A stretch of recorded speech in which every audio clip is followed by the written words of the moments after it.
Very good evening everyone. स्वागत करते हैं एक बार फिर से हम आपके अपने यूट्यूब चैनल कवि क्लासेस में। इस सेशन में हम लोग बात करने वाले हैं बिहार बीएड 2022 के बारे में, जिसमें हम लोग जो सिलेबस आपका है, एग्जाम पैटर्न है, उन सभी चीज़ों के बारे में हम लोग बात करेंगे। तो चलिए शुरू करते हैं। सबसे पहले हम लोग जानते हैं कि बिहार बीएड का जो एग्ज़ाम पैटर्न है वह क्या होता है। तो जो आपका एग्ज़ाम होता है वह 2 घंटे का होता है और टोटल जो क्वेश्चन होते हैं आपके 120 क्वेश्चन होते हैं और प्रत्येक एक क्वेश्चन पर आपको 1 मार्क्स दिए जाते हैं, यानी 1 मार्क्स दिए जाते हैं और 120 प्रश्न आप लोगों से पूछे जाते हैं। ठीक है, कितने प्रश्न पूछे जाते हैं? 120 प्रश्न आप लोगों से पूछे जाते हैं। इसके अलावा अगर हम बात करें तो यहाँ पे आपको निगेटिव मार्किंग नहीं होती है। ठीक है, यानी कि आप अगर कोई गलत प्रश्न करते हैं हल, तो उसमें आपको कोई भी निगेटिव मार्किंग नहीं दी जाती है। अब आपको बताते हैं कि कौन से सब्जेक्ट से आपके पेपर आने वाले हैं। तो आपको बताना चाहिए कि इंग्लिश और संस्कृत ये 2 ऐसे पेपर हैं, यानी सब्जेक्ट हैं, जिनमें से कोई एक आपको चूज करना पड़ेगा। यानी कि अगर आप इंग्लिश से देते हैं तो आपको 15 प्रश्न हल करना होगा और अगर आप संस्कृत से करते हैं तो भी आपको 15 प्रश्न ही हल करना होगा और सभी 15 प्रश्नों के लिए आपको 15 मार्क्स दिए जाएंगे। ठीक है, और उसके बाद यहाँ पे जनरल हिंदी की बात करें तो जनरल हिंदी से भी आपको 15 प्रश्न पूछे जाते हैं और एक प्रश्न पर आपको 1 नंबर दिए जाएंगे, अर्थात कि आपको 15 नंबर दिए जाएंगे। ठीक है, इसके बाद यहाँ पे आप देखिए कि लॉजिकल एंड एनालिटिकल रीजनिंग। आपको यहाँ पे आपको बताना चाहेंगे कि जो रीजनिंग होते हैं वो 2 प्रकार के होते हैं, एक वर्बल होता है, एक नॉन वर्बल होता है। ठीक है, तो यहाँ पे आपको बताना चाहेंगे कि लॉजिकल और जो एनालिटिकल रीजनिंग है यह आपका नॉन वर्बल के अंतर्गत आता है। ठीक है, तो आपको वर्बल रीजनिंग नहीं पढ़ना है। ठीक है, वर्बल रीजनिंग आपको नहीं पढ़ना है, बल्कि आपको नॉन वर्बल रीजनिंग पढ़ना है। ठीक है, तो ये सारी चीज़ें मैं आप लोगों को कंप्लीट कराऊंगा। इसके बाद यहाँ पे बात करते हैं कि जनरल अवेयरनेस। ठीक है, जनरल अवेयरनेस से आपके 40 प्रश्न पूछते हैं, वहीं पे आपके रीजनिंग के 25 प्रश्न पूछते हैं। ठीक है, तो सबसे ज़्यादा जो आपके नंबर पूछे, मतलब प्रश्न पूछे जाते हैं, वह जनरल अवेयरनेस के पूछे जाते हैं। ठीक है, जीके जीएस के प्रश्न पूछे जाते हैं, जो कि आपके कितने होते हैं? 40 होते हैं। ठीक, इसके बाद लॉजिकल एंड एनालिटिकल, ये सेकंड नंबर पे आता है, जो कि आपके 25 प्रश्न पूछे जाते हैं। वहीं पे आपका 5th जो सब्जेक्ट है, आखिरी है, teaching learning environment in school.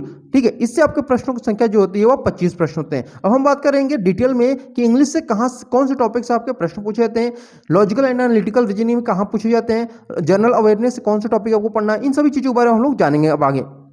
सबसे पहले जानते हैं कि इंग्लिश में कौन से टॉपिक ऐसे हैं जो आपको पढ़ना है। ठीक है, तो यहाँ पे देखिए पहला है आपका fill in the blanks. Fill in the blanks में आपका प्रीपोजिशन, कंजंक्शन, ये सभी चीज़ें आपकी आ जाती हैं। नाउन, प्रोनाउन, ये सब मतलब पार्ट्स ऑफ स्पीच के जितना भी चीज़ें हैं, जो भी चीज़ें हैं पार्ट्स ऑफ स्पीच की, ये सभी के सभी आपको इसमें फिल इन द ब्लैंक्स में पढ़ने हैं। ठीक, इसके बाद बात करते हैं एंटोनिम्स, सिनोनिम्स, यानी कि आपका विलोम शब्द, समानार्थी शब्द, पर्यायवाची शब्द, ये सब आपको पढ़ना है। इडियम्स एंड फ्रेजेज, यानी कि जो मुहावरे होते हैं, लोकोक्तियाँ होती हैं, ये सब चीज़ें आपको पढ़ना है। स्पेलिंग एरर, जैसे आपको कोई वर्ड दे दिया उसमें बताना पड़ेगा कि इसमें स्पेलिंग का क्या एरर है, ये आपको बताना पड़ेगा। ठीक है, वहीं पे आपका है वन वर्ड सब्स्टिट्यूशन, यानी कि अनेक शब्दों, अनेक वाक्यों के लिए एक शब्द, इस प्रकार से भी आप लोग बोल सकते हैं। तो ये ज़्यादा टॉपिक आपको नहीं पढ़ना है, छोटे छोटे टॉपिक पढ़ना है, जो कि आपको अच्छी तरह से कंप्लीट कराया जाएगा हमारे द्वारा।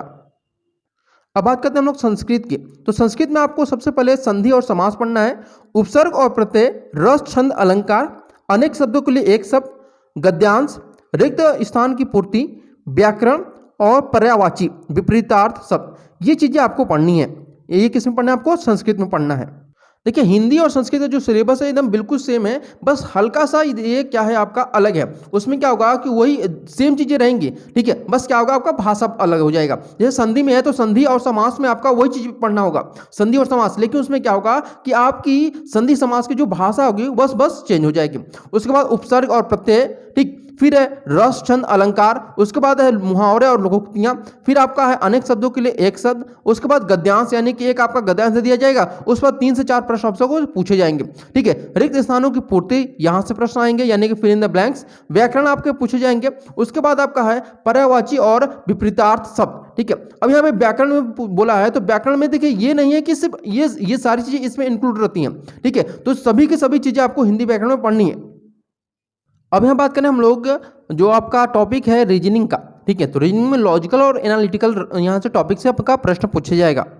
अब बात करते हैं यहाँ पे हम लोग लॉजिकल और एनालिटिकल में। तो सबसे पहले आप लोग का जो प्रश्न आएगा वो सिलोजिज्म से आएगा। ठीक है, उसके बाद स्टेटमेंट एंड आर्गुमेंट, स्टेटमेंट यानी कि कथन और आर्गुमेंट यानी कि आपका यहाँ पे कथन से पूछा जाएगा। ठीक है, स्टेटमेंट एंड अज्यूम्पशन यानी कि कथन और पूर्व धारणाओं से संबंधित प्रश्न पूछे जाएंगे। इसके बाद आपका statement and course of action. ठीक है, statement and course of action का मतलब होता है कि आपका कथन, ठीक है, क्या होता है? आपका कथन होता है और उसका होता है कार्यवाहियाँ। ठीक है, कोर्स ऑफ एक्शन का मतलब क्या होता है आपका कथन एवं कार्यवाहियां, इनसे संबंधित प्रश्न पूछे जाएंगे। इसके बाद है स्टेटमेंट एंड कंक्लूजन, यानी कि कथन और निष्कर्ष।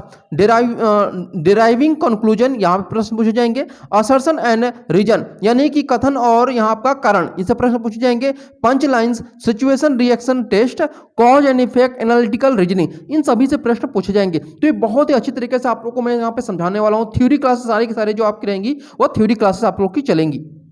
अब अगला टॉपिक आपका है जनरल अवेयरनेस। जनरल अवेयरनेस में आपका हिस्ट्री आ जाता है, ज्योग्राफी आ जाता है, पॉलिटी आ जाता है, question related to social issues संबंधित प्रश्न पूछे जाएंगे।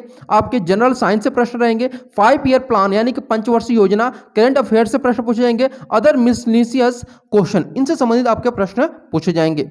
अब बात करते हैं हम लोग teaching learning environment in school, यानी कि इसमें सबसे पहले जो आपका पूछा जाएगा वो management of physical resources in school, needs and effect. उसके बाद यहाँ पे आपका जो पूछा जाएगा वो student related issues, teachers students relationship, motivation, discipline, leadership, ये सारे प्रश्न पूछे जाएंगे। इसके बाद आपका है teaching and learning process, ideal teacher, effective teaching, handling of students, classroom communication, ये सारे पूछे जाएंगे। इसके बाद आपका है curricular and extra curricular activities such as debates, sports, cultural activities, ये सारे प्रश्न आपसे पूछे जाएंगे। इसके बाद आपका है जो टॉपिक वह है आपका यहाँ पे management of human resources in school and principal teacher and non teaching staffs. उसके बाद आपका है next topic physical environment and elements of positive learning environment, इनसे सभी प्रश्न आप लोगों से पूछे जाएंगे।